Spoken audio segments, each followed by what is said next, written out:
አርዕስተ ዜና። የኢትዮጵያ ሀገራዊ ምክክር ኮሚሽን ከተባበሩት መንግስታት ድርጅት ዋና ጸሐፊ ልዩ መልእክተኛ ጋር ተወያየ።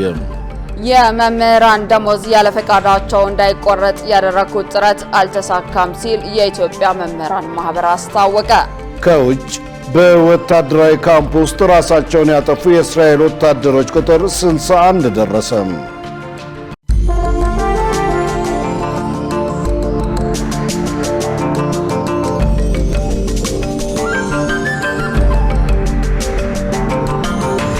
ጤና ይስጥልኝ ክቡራን ተመልካቾቻችን፣ ከኢሳት ነጻ የህዝብ ሚዲያ የሰዓቱን ዜና ይዘን ቀርበናል። ትዕግስት ተስፋዬና እኔም ደረጀ ይልማ ዜናው ወደ እናንተ እናደርሳለን። ለምልክት ቋንቋው ደግሞ ዳዊት ጎሳይ አብሮናል። ወደ ቀዳሚው ዜና አልፋለሁ። የኢትዮጵያ ሀገራዊ ምክክር ኮሚሽን ከተባበሩት መንግስታት ድርጅት ዋና ጸሐፊ ልዩ መልእክተኛ ጋር ተወያየም። ኮሚሽኑ ከተባበሩት መንግስታት ድርጅት የዋና ጸሐፊው የምስራቅ አፍሪካ ልዩ መልእክተኛ ጉዋንግ ኮንግ ጋር በጽህፈት ቤቱ ተወያይቷል። በውይይቱ ላይ ዋና ኮሚሽነር ፕሮፌሰር መስፍን አራያና ምክትል ኮሚሽነር ሂሩት ገብረስላሴን ጨምሮ ሌሎችም ኮሚሽነሮች ተገኝተዋል። በውይይቱም የተባበሩት መንግስታት ድርጅት የሰላም ግንባታ ሂደት ላይ በምስራቅ አፍሪካ በርካታ ተግባራት እንደሚያከናውን ኮሚሽኑ አስታውሶ በኢትዮጵያ በሚደረገው የሰላም ግንባታም ላይ ድርጅቱ ድጋፍ እንዲያደርግ ልዩ መልእክተኛው ጥሪ ቀርቦላቸዋል። በሌላ በኩል የኢትዮጵያ ሀገራዊ ምክክር ኮሚሽን በእስካሁኑ የምክክር ሂደት ራሳቸውን ያገለሉ የተለያዩ የፖለቲካ ኃይሎችና ታጣቂ ቡድኖች መኖራቸውን ጠቁሞ እነዚህን አካላት ወደ ምክክር በማምጣቱ ረገድ በተባበሩት መንግስታት ድርጅት ዋና ጸሐፊ የምስራቅ አፍሪካ ልዩ መልእክተኛ እገዛ እንዲያደርጉ ጠይቋል።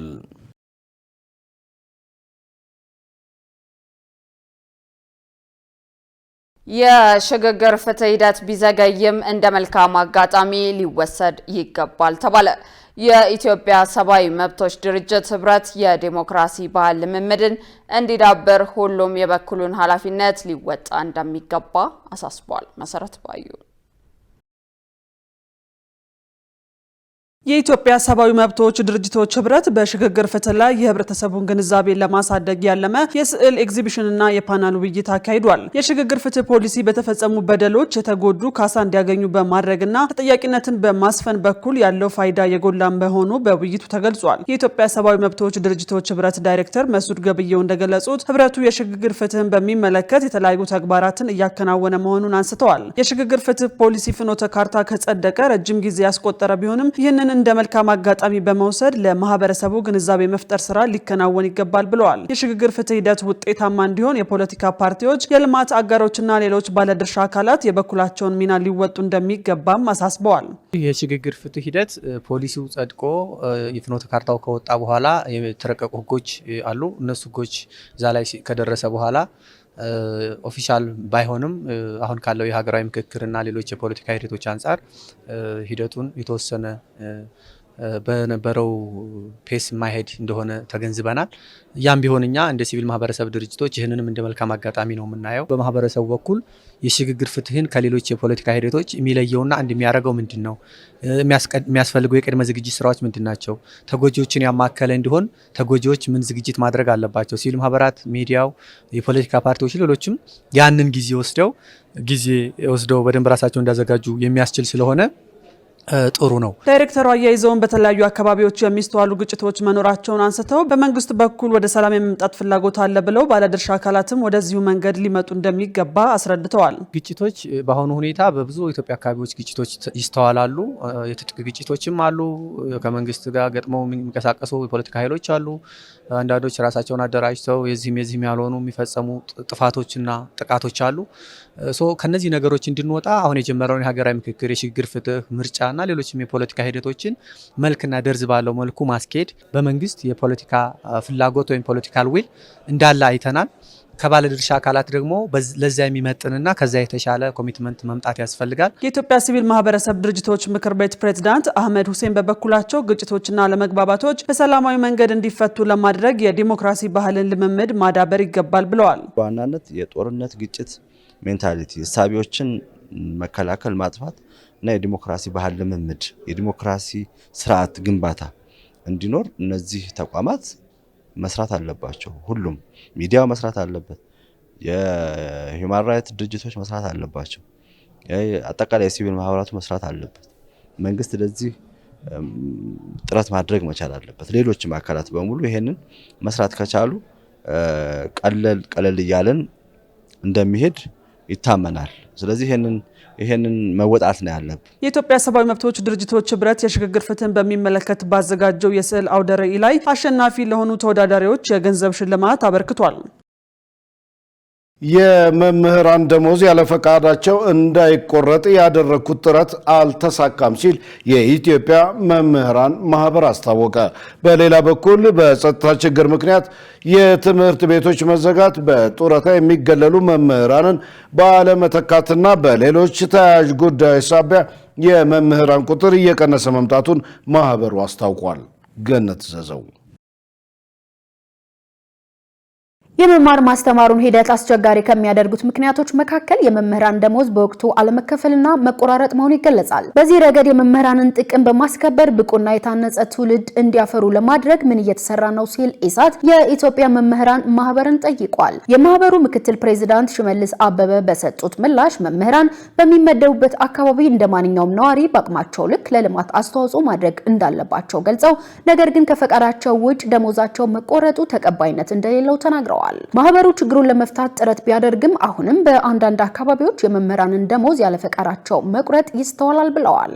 የመምህራን ካለ ፈቃዳቸው ደሞዝ መቁረጥ በእውነት ወንጀልም ነው። እኛ ብዙ ጥረት አድርገናል።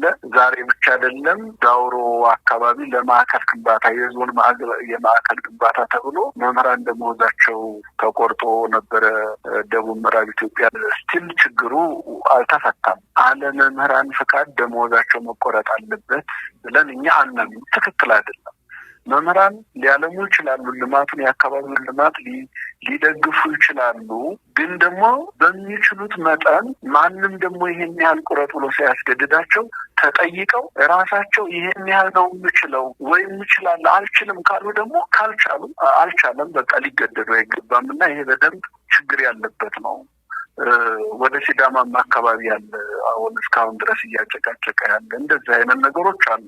በሌላ በኩል የመምህራን ቁጥር ከጊዜ ወደ ጊዜ እየቀነሰ የመምጣቱ ምክንያትና ችግሩን ለመፍታት እየተወሰደ ስላለው እርምጃም የተጠየቁት የማህበሩ ምክትል ፕሬዝዳንት ችግሩ መኖሩን አምነው ከትምህርት ሚኒስቴር ጋር እየሰራን ነው ብለዋል። የማህበሩ ምክትል ፕሬዝዳንት ሽመልስ አበበ በጸጥታ ችግር የትምህርት ቤቶች መዘጋት፣ በጡረታ የሚገለሉ መምህራንን አለመተካትና በሌሎች ተያያዥ ጉዳዮች ሳቢያ የመምህራን ቁጥር እየቀነሰ መምጣቱንም ገልጸዋል።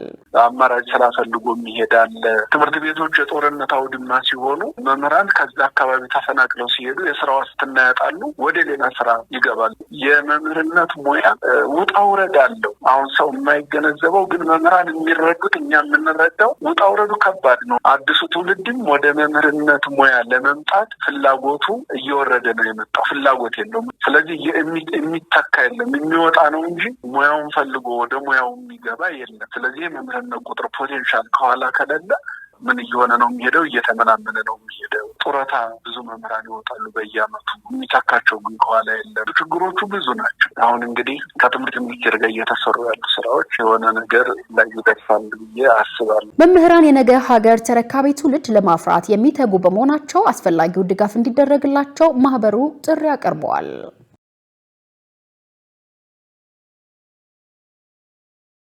እናት ፓርቲ በሆሮ ጉድሩ አካባቢ በእምነት ሰበብ ተፈጸመ ያለውን ግድያ አስመልክቶ መግለጫ ወጣ። ፓርቲው ጥብቅና የሚቆም በሌለበትና ገዳይ በማይታወቅበት የቀጠለው የኦርቶዶክስ ሃይማኖት ተከታዮችን የማጽዳት ተልዕኮ አሁንም ቀጥሏል በሚል ርዕስ ታህሳስ 8 ቀን 2018 ዓ.ም መግለጫ ወጥቷል። በዚህም በተለያዩ የሀገሪቱ አካባቢዎች በኦርቶዶክስ እምነትና ንጹሃን ዜጎች ላይ የተጀመረው የማጽዳት ዘመቻ ከአርሲ ወደ ወለጋ ፊቱን በማቅናት የሆሮ ጉድሩ ወለጋ ሀገረ ስብከት ስራ አስኪያጅ መላከ ኤዶም ቀሲስ ዱጉማ ኡፋና ቀሲስ ደሳለኝ ነሞምሳ በዓል ለማክበር በወጡበት ከዳር 21 ጀምሮ ሻምቦ መግቢያ አካባቢ ታግተው ቅዳሜ ታህሳስ 4 ቀን 2018 ዓ.ም በአጋቾች መገደላቸው ከቦታው አረጋግጠናል ብሏል። ፓርቲው አያይዘው ከቦታው በደረሰው መረጃ መሰረት ግድያውን የፈጸሙት አስክሬኑን የከለከሉት በሻምቡ አካባቢ ይንቀሳቀሳል የሚባለው ኦነግ ሸኔ ራሱን ኦነግ ብሎ የሚጠራው ኃይል መሆኑን ደርሰንበታል ሲል አመልክቷል። እንደቀደሙት ግድያዎች ሁሉ በዚህ ላይ ገዳዮችን አድኖ ፍትህ እንዲሰፍን የሚወሰድ እርምጃ አይደለም። ለሞቱት እውቅና እንኳን ያለመስጠት ብሎም ለወትሮም እንደሚደረገው የማስተባበል አዝማሚያ ያለመኖሩ ነገሩ ምን ያህል የተቀናጀና በጥንቃቄ የሚፈጸም ስለመሆኑ ማሳያ አድርጎ መውሰድ ይቻላል ያለው መግለጫው ቀሲስ ዱጉማ የ6 ልጆች አባት ሲሆኑ ቀሲስ ደሳለኝ የመንግስት ሰራተኛና የ2 ልጆች አባት እንደነበሩ ገልጿል። በመጨረሻ መግለጫው ለእነዚህ በእምነታቸውና በሃይማኖታዊ ተልዕኮአቸው ምክንያት ለተገደሉ ወገኖቻቸው ጥብቅና የሚቆምና የሚከራከርላቸው አካል እንደሌለ ብናውቅም እናት ፓርቲ ይህንን ሃይባይ በሌለበት ሁኔታ የሚደረግ ዘር ማጽዳትና ዘር ማሳሳት በጽኑ ያወግዛል ብለዋል።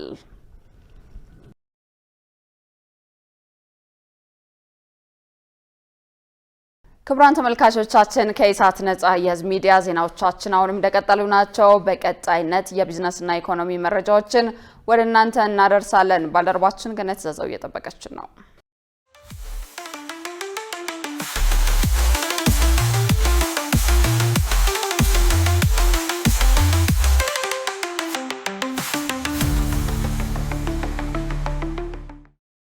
ሰላም ጤና ይስጥልን ተመልካቾቻችን ከኢሳት ነጻ የህዝብ ሚዲያ ለዕለቱ ያዘጋጀናቸውን የቢዝነስና የኢኮኖሚ መረጃዎችን ወደ እናንተ እናቀርባለን። ከዘገባዎቹ ጋር ገነት ዘዘው ነኝ። አብራችሁን ቆዩ።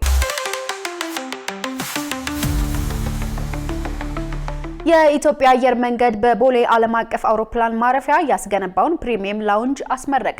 የኢትዮጵያ አየር መንገድ በአዲስ አበባ ቦሌ ዓለም አቀፍ አውሮፕላን ማረፊያ በ16 ሚሊዮን ዶላር ያስገነባውን አዲስ ፕሪሚየም የመስተንግዶ ላውንጅ ነው። ይህ ፕሪሚየም ላውንጅ በአንድ ጊዜ 1000 ተጓዦች ማስተናገድ የሚችል የፕላቲኒየም ደረጃ ያለው ነው። በተጨማሪም አየር መንገዱ የብርና የወርቅ ደረጃ ያላቸው ላውንጆች አሉት። የኢትዮጵያ አየር መንገድ ዋና ስራ አስፈጻሚ አቶ መስፍን ጣሰው ይህ ፕሪሚየም ላውንጅ ለደንበኞች ምቾት ያለውን አገልግሎት እንዲያገኙ ከማድረስ ባሻገር 16 የተለያዩ አገልግሎት የሚሰጡ ክፍሎች እንደያዘም ገልጸዋል። በመሆኑም አየር መንገዱ አገልግሎቱን በጥራትና በልህቀት ጭምር አጠናክሮ መቀጠሉንም ዋና ስራ አስፈጻሚው አቶ መስፍን ተናግረዋል። በምረቃ ስነ ስርዓቱ ላይ የተገኙት የኢትዮጵያ አየር ኃይል ዋና አዛዥና የአየር መንገዱ የቦርድ ሰብሳቢ ሌተናል ጀነራል ይርማ መርዳሳ በበኩላቸው ተቋሙ እየሰራ ያለው ስራና እየደረሰበት ያለው ከፍታ የሚደነቅ መሆኑን አንስተዋል። እንዲሁም ዓለም አቀፍ ደረጃውን የጠበቀ የመመገቢያና የመቀመጫ ቦታ፣ ዘመናዊ የቡና ቤትና የኢትዮጵያ ባህላዊ ቡና የመሰብሰቢያ ክፍሎች፣ የልጆች ክፍል፣ የውበት ሳሎንና ሌሎች 16 አገልግሎት መስጫዎችን መያዙ ተገልጿል። በትናንትናው ዕለት አንድ የአሜሪካን ዶላር በአማካኝ 154.7 ብር ተሸጠ። የኢትዮጵያ ብሔራዊ ባንክ ባካሄደው 12ኛው ዙር የውጭ ምንዛሪ ጨረታ አንድ የአሜሪካን ዶላር በአማካኝ 154.7 ብር የተሸጠ ሲሆን በጨረታው የውጭ ምንዛሪ ድልድል ያገኙት የንግድ ባንኮች ቁጥር ቀንሷል። ብሔራዊ ባንኩ ታህሳስ 7 ቀን 2018 ዓ.ም ባካሄደው ጨረታ ለሽያጭ ያቀረበው አጠቃላይ የገንዘብ መጠን 50 ሚሊዮን ዶላር ሲሆን የውጭ ምንዛሪ ድልድል ያገኙት ባንኮች ቁጥር 13 ብቻ ነው። ከብሔራዊ ባንኩ የተገኘው መረጃ እንደሚያመለክተው ዶላሩን በ154.7 ብር ለመግዛት ብቃቱን ያሟሉ ወይም ተቀባይነት ያለውን ዋጋ በማቅረብ ድልድል ያገኙት ባንኮች 13 ብቻ ናቸው። ይህም ከሁለት ወራት በፊት በ9ኛው ዙር ጨረታ ከተመዘገበው አማካይ ተመን ጋር ሲነጻጸር የዶላር ዋጋ በከፍተኛ ሁኔታ በመጨመር የ11.72 በመቶ የምንዛሪ ተመን ጭማሪ አሳይቷል። በቅርቡ የኢትዮጵያ ኢኮኖሚ ማህበር ባወጣው ሪፖርት መሰረት የኢትዮጵያ ብር የመግዛት አቅም በመጀመሪያው የሩብ ዓመት ውስጥ ብቻ በ8.1 በመቶ እንደተዳከመ መግለጹ ይታወሳል። በሴቶችና በወጣቶች የሚመሩ ኢንተርፕራይዞች በፋይናንስ ተጠቃሚነት ላይ የሚያተኩር ሲምፖዚየም ተጀመረ። በኢትዮጵያ የሚንቀሳቀሱ አነስተኛና መካከለኛ ኢንተርፕራይዞች የሚያጋጥማቸውን የፋይናንስ ተግዳሮት ለመቅረፍ ያለመ ከፍተኛ ደረጃ ያለው ሲምፖዚየም እና ኤግዚቢሽን ዛሬ በአዲስ አበባ ተከፍቷል። ኤስኤንቪ በተሰኘ ዓለም አቀፍ ድርጅትና በሊዊ ፕሮግራም አማካኝነት በተዘጋጀው በዚህ ሲምፖዚየም እና ኤግዚቢሽን ላይ የንግድ ባንኮች፣ የማይክሮ ፋይናንስ ተቋማት፣ የፊንቴክ ኩባንያዎች ባለሙያዎችና የመንግስት የስራ ኃላፊዎች ተገኝተዋል። የሲምፖዚየሙ ዋና ዓላማ በተለይም በሴቶችና በወጣቶች የሚመሩ አነስተኛና መካከለኛ ኢንተርፕራይዞች በቀላሉ የፋይናንስ አገልግሎት የሚያገኙበትን ምቹ ሁኔታ መፍጠርና የዘርፉን ተዋናዮች እርስ በርስ ማገናኘት መሆኑ ተገልጿል። በመድረኩ ላይ ንግግር ያደረጉት የኤስኤንቪ የኢትዮጵያ ዳይሬክተር ጁሊ ግርሃም ኢንተርፕራይዞቹ ለሀገር ኢኮኖሚ እድገትና ለስራ ዕድል ፈጠራ ያላቸው ሚና ከፍተኛ ቢሆንም አሁንም ድረስ የብድርና የፋይናንስ አቅርቦት ዋነኛ ማነቆ ሆኖባቸዋል ብለዋል። ከውይይቱ ጎን ለጎን በተዘጋጀው የፋይናንስ ምርት ኤግዚቢሽን ላይ ባንኮችና የፋይናንስ ተቋማት ለአነስተኛ ነጋዴዎች ያዘጋጇቸውን አዳዲስ የዲጂታል የብድር አይነቶችንና አገልግሎቶችን እያስተዋወቁ ይገኛሉ። ይህ የአንድ ቀን ሲምፖዚየም በዘርፉ ያሉ የፖሊሲ ማነቆችን በመለየትና የጋራ መፍትሄ በማመላከት ይጠናቀቃል ተብሎ ይጠበቃል ሲል ከኢትዮጵያ ኢንተርፕራይዝ ልማት ያገኘነው መረጃ ያመለክታል። የተከበራችሁ ተመልካቾቻችን አሁን ደግሞ የዕለቱን የውጭ ምንዛሬ ዋጋና የብሔራዊ ባንክ የወርቅ ግብይት መረጃ ተከታትለን መለስ።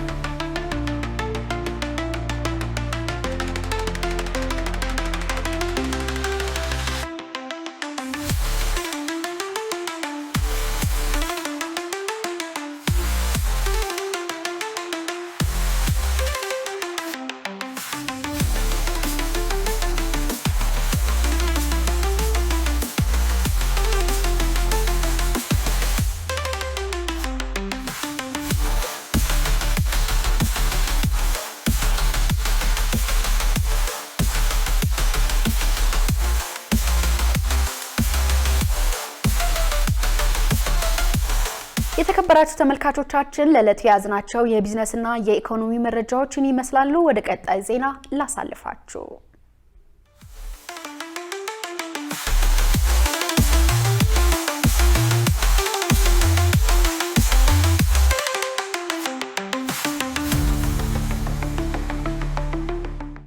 ውድ ተመልካቾች ከኢሳት ነጻ ህዝብ ሚዲያ የሰዓቱ ዜና ወደ እናንተ መድረሱ እንደቀጠለ ነው። አሁን ደግሞ ወደ ውጭ ዘገባዎች እናልፋለን።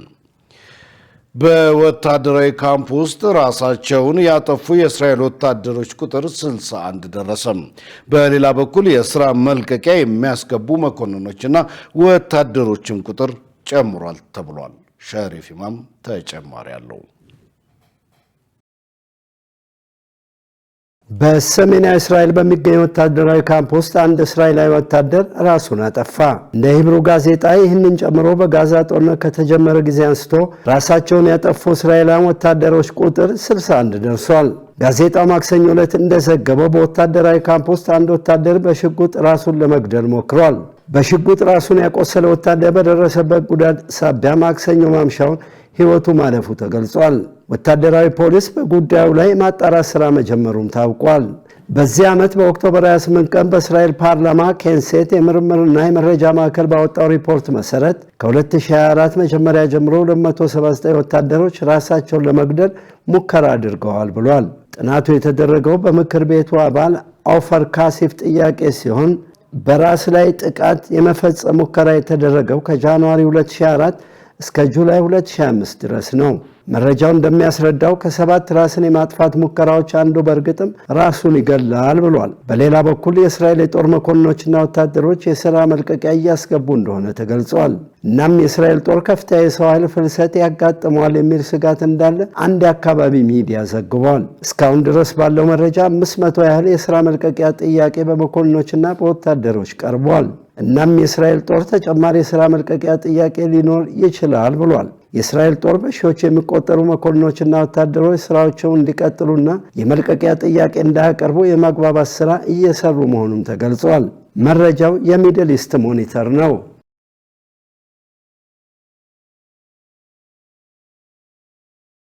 እንደ አውሮፓውያኑ በ2024 በዓለም ዙሪያ ከመንግስት ባለስልጣናት ጋር ከተገናኙ 5 ሰዎች አንዱ ጉቦ ተጠይቋል ተባለ። ሙስና ወደ ዲጂታል መንገድ እየተቀየረ ባለበት በዚህ ወቅት በዶሃ እየተካሄደ በሚገኘው የተባበሩት መንግስታት ድርጅት የጸረ ሙስና ጉባኤ ላይ የተገኙት ባለሙያዎች በህገወጥ መንገድ የሸሸ ገንዘብ ለመከታተል፣ የተዘረፈ ንብረት ለማስመለስና ባለስልጣናትን ተጠያቂ ለማድረግ ሰው ሰራሽ አስተውሎትን መጠቀም እንደሚገባ አሳስበዋል። ዮሐንስ ተስፋ ቀደም ባሉት ጊዜያት ሙስና በገንዘብ በተሞሉ ኢንቨሎፖች ይካሄድ ነበር። በዲጂታል ዘመን ግን በሚስጥር የተመሰጠሩ የገንዘብ ዝውውሮች፣ ውስብስብ የፋይናንስ ሴራዎችና ጥቁር ገበያው ዳርክ ዌብ በመባል የሚታወቀው መገለጫዎቹ ሆነዋል። በዶሃው የተባበሩት መንግስታት የጸረ ሙስና ጉባኤ ላይ ባለሙያዎች ሰው ሰራሽ አስተውሎት እጅግ ግዙፍ የሆኑ መረጃዎችን በፍጥነት በመተንተን መርማሪዎች ህገወጥ የፋይናንስ መረቦችን የሚበጣጠሱበትን መንገድ እንዴት ሊቀይረው እንደሚችል እየመከሩበት ይገኛሉ። እንደ ዲጂታል መርማሪ ሆነው ሰሩ የተነደፉት ኤአይ ቦት ወይም የሰው ሰራሽ አስተውሎት ወኪሎች ትዕዛዝ በተሰጣቸው ቅጽበት ምርመራ ያካሂዳሉ ተብሏል። በጣም ቀላል ምሳሌ ለመስጠት ያህል የሰው ሰራሽ አስተውሎት ወይም ተወካዮች ደስፒካብል ሚ በሚለው ፊልም ውስጥ እንዳሉት ሚሊዮኖች ናቸው። እነዚህ ትናንሽ ሚሊዮኖች በመልካም ፈቃድ የተሞሉ ሲሆኑ እርስ በርሳቸው ይግባባሉ፣ በራሳቸው ይንቀሳቀሳሉ፣ እንዲሁም የተሰጣቸውን ተግባር ለማከናወን የሚያስችሏቸው መሳሪያዎች አሏቸው። የሚያስፈልጋቸው ግን የተወሰነ ቅንጅት ወይም አመራር ብቻ ነው። በሰው ኃይል የሚደረገው ቁጥጥር እንደተጠበቀ ሆኖ በሚገባ የሰለጠነ የሰው ሰራሽ አስተውሎት ቦት የባለሙያዎች ቡድን ለሳምንታት የሚፈጅበትን ስራ በ24 ሰዓት ውስጥ እንደሚያጠናቅቅ ባለሙያዎች ይናገራሉ። እዚህ የሚደረጉ ውይይቶች ቴክኒካዊ ቢመስሉም ለሁሉም ሰው የሚተርፍ እውነተኛ ውጤት አላቸው። ምክንያቱም እነዚህ ውይይቶች የመንግስታትን የፋይናንስ ፖሊሲና ዓለም አቀፍ የገንዘብ ዝውውርን የሚቀርጹ ናቸው። የዚህ ጉባኤ ዋነኛ ዓላማ ወንጀልን መዋጋትና የህግ የበላይነት እንዲከበርም ምህዳሩን ማጠናከር ነው። ይህ መንግስታት ብቻቸውን ሊወጡት የሚችሉት ጉዳይ አይደለም። የእያንዳንዱን ሰውና የእያንዳንዱን የህብረተሰብ ክፍል ተሳትፎ የሚጠይቅ ትግል ነው። እያንዳንዱ ዘርፍ ለሙስና የተከፈቱ እድሎችን በመዝጋት ረገድ የሚጫወተው ሚና እንዳለ ሆኖ በስልጣን ላይ ያሉ አካላትም ለሚያደርጉት ድርጊት ተጠያቂ እንደሆኑ የማድረግ ኃላፊነት አለበት። ከሙስና የጸዳ ዓለም ምኞት ብቻ ሊመስል ይችላል። ነገር ግን ዓለም አቀፍ ትብብር አሁንም ውጤቶችን እያስመዘገበ ይገኛል። በጋራ በተከናወኑ የማስመለስ ተግባራት ከሙስና ጋር የተያያዘ ወደ 17 ቢሊዮን ዶላር የሚጠጋ ንብረት ታግዷል፣ ተወርሷል ወይም ተመልሷል። በብራዚል ፖሊስ በ100 ሚሊዮን የሚቆጠር ዶላር የሚያንቀሳቀሱ ህገወጥ የማዕድን ቁፋሮ መረቦችን ገጥቷል። በናሚቢያ ደግሞ በልዩ ሁኔታ የተቋቋመው ግብረ ኃይል ብርቅዬ የዱር እንስሳትን ከአዳኞች እየጠበቀ ይገኛል። ሀገራት በጋራ ሲሰሩ ሙስናን መዋጋት እንደሚቻል እነዚህ ተጨባጭ ማሳያዎች ናቸው ያሉት የዘርፉ ጠበብት ቴክኖሎጂን በአግባቡ በመጠቀም የህዝብን ንብረት ከዘረፋ ማዳን እንደሚቻልም አጽንኦት ሰጥተዋል። መረጃውን ስናጠናቀር አልጀዚራን ዋቢያችን አድርገናል። ውድ ተመልካቾች ከኢሳት ነጻ ህዝብ ሚዲያ የሰዓቱ ዜና ወደ እናንተ መድረሱ እንደቀጠለ ነው። አሁን ደግሞ የስፖርት ዘገባዎችን ወደ እናንተ የምናደርስበት የአየር ጊዜ ላይ ደርሰናል። ሙሉ ቀን ሰለሞን ይጠብቀናል። ወደዛው እንለፍ። ለጤንነት፣ ለምርት፣ ለወዳጅነት ሰላም ጤና ይስጥልን ተመልካቾቻችን፣ ከኢሳት ነጻ የህዝብ ሚዲያ ለዕለቱ ያዘጋጀናቸውን ስፖርታዊ መረጃዎች ይዘን ቀርበናል። ከመረጃዎቹ ጋር ሙሉቀን ሰለሞን ነው። ኢትዮጵያ አምስተኛውን የአፍሪካ ወጣቶች ኦሎምፒክ ጨዋታ እንድታዘጋጅ ተመረጠች። የኢትዮጵያ መንግስትና የኢትዮጵያ ኦሎምፒክ ኮሚቴ ውድድሩን ለማስተናገድ ያቀረቡት ጥያቄ በብሔራዊ የአፍሪካ ኦሎምፒክ ኮሚቴ ማህበር አኖካ ስራ አስፈጻሚ ኮሚቴ አባላት በሙሉ ድምፅ ተቀባይነት አግኝተዋል። በመሆኑም ኢትዮጵያ ከ2 ዓመት በኋላ የሚደረገውን አምስተኛውን የአፍሪካ ወጣቶች ኦሎምፒክ ታስተናግዳለች ሲል የባህልና ስፖርት ሚኒስቴር አስታውቋል። በተያያዘ ዜና ኢትዮጵያ በአንጎላ እየተካሄደ በሚገኘው 4ኛው የአፍሪካ ወጣቶች ኦሎምፒክ በአትሌቲክስ ውድድሮች 12 ሜዳሊያ በማስመዝገብ አጠናቀቀች። በውድድሩ 25 አትሌቶችን ያሳተፈች ኢትዮጵያ 4 የወርቅ፣ 3 የብርና 5 የናስ ሜዳሊያዎችና 8 ዲፕሎማ አግኝታለች። ከቀናት በፊት በብስክሌት ውድድር ድምር ውጤት ከአፍሪካ ቀዳሚውን ማጠናቀቋ ይታወሳል። የ2018 ለወቅሽ ኢትዮጵያ ክላሲክስ ደብረ ብርሃንና ሐረርን በመጨመር በይፋ ተጀመረ። ታላቁ ሩጫ በኢትዮጵያ ከቱሪዝም ሚኒስቴር ጋር በመተባበር ለወቅሽ ኢትዮጵያ ክላሲክስ በሚል ስያሜ በ6 ከተሞች የሚደረገው ተከታታይ የሩጫ ውድድር ሊያዘጋጅ መሆኑን አስታውቋል። በ2017 ዓ.ም በሐዋሳ፣ በጅማ፣ በበቆጅና በአርባ ምንጭ ከተሞች የተካሄደው የለወቅሽ ኢትዮጵያ ክላሲክስ ተከታታይ ውድድር በዚህም ዓመት ደብረ ብርሃንና ሐረርን በመጨመር በ6 ከተሞች ይካሄዳል። ስፖርትና ቱሪዝምን በማቀናጀት የኢትዮጵያን ከተሞችና የቱሪዝም ስፍራዎች እያስተዋወቀ የሚገኘው መርሃ ግብር በተከታታይ ለ2 ዓመት የሚካሄድ ሲሆን ከጥር እስከ ሐምሌ ባለው ጊዜ ውስጥ ከአንኮበር እስከ ሐረር በር በሚል መሪ ቃል ይካሄዳል። የ2018 ለወቅሽ ኢትዮጵያ የ6 ከተሞች ተከታታይ ውድድር ይፋ በተደረገበት ጋዜጣዊ መግለጫ ላይ የቱሪዝም ሚኒስቴርና ታላቁ ሩጫ በኢትዮጵያ ስፖርትና ቱሪዝም በማስተሳሰር እየሰሩት ያለው ስራ ይበልጥ ለማጠናከር የሚያስችል የመግባቢያ ሰነድ ተፈራርመዋል። ውድድሩ በደብረ ብርሃን ከተማ በጥር 3 ቀን 2018 ዓ.ም የማራቶን ዱላ ቅብብልና የሀገር አቋራጭ ውድድሮችን በማካተት እንደሚጀምር ተገልጿል። የፊፋ የ25 የውድድር ዘመን የዓመት ምርጥ አሸናፊዎች ይፋ ሆኑ። ፊፋ በኳታር መዲና ዶሃ በተደረገ ስነ ስርዓት የ25 ምርጥ አሸናፊዎች ይፋ አድርጓል። በአብዛኛው የፈረንሳይ ክለብ ፒኤስጂ ተጫዋቾች አሸናፊ በሆኑበት በወንዶች ዘርፍ የዓመቱ ምርጥ አሰልጣኝ ስፔናዊ ፒኤስጂ ዋና አሰልጣኝ ሉዊስ ኤንሪኬ፣ የዓመቱ ምርጥ ተጫዋች ፈረንሳይ የወቅቱ የባሎን ዶር አሸናፊ ኦስማን ደምቤሌ አሸንፈዋል። ባለፈው ዓመት ከፒኤስጂ ጋር የሶስትዮሽ ዋንጫ ያሸነፈውና የወቅቱ የማንቸስተር ሲቲ ግብ ጠባቂ ጣሊያናዊ ጆዋንሉጂ ዶናሩማ የዓመቱ ምርጥ ግብ ጠባቂ ተብሎ ተመርጧል። በሴቶች ዘርፍ ደግሞ የእንግሊዝ ሴቶች ብሔራዊ ቡድን አሰልጣኝ ሴሬና ዊግማን ምርጥ አሰልጣኝ ተብላ ስትመረጥ፣ ስፔናዊቷ የባሎን ዶር አሸናፊና የባርሴሎና አማካይ ስፍራ ተጫዋች አይታና ቦርማቲ የዓመቱ ምርጥ ተጫዋች ሆና ተመርጣለች። በተጨማሪም በሁለቱም ጾታዎች የዓመቱ ምርጥ ጎልና ምርጥ 11ን ጨምሮ የተከላካይ የአማካይና የአጥቂ ስፍራ ተጫዋቾች አሸናፊዎች ይፋ ተደርገዋል።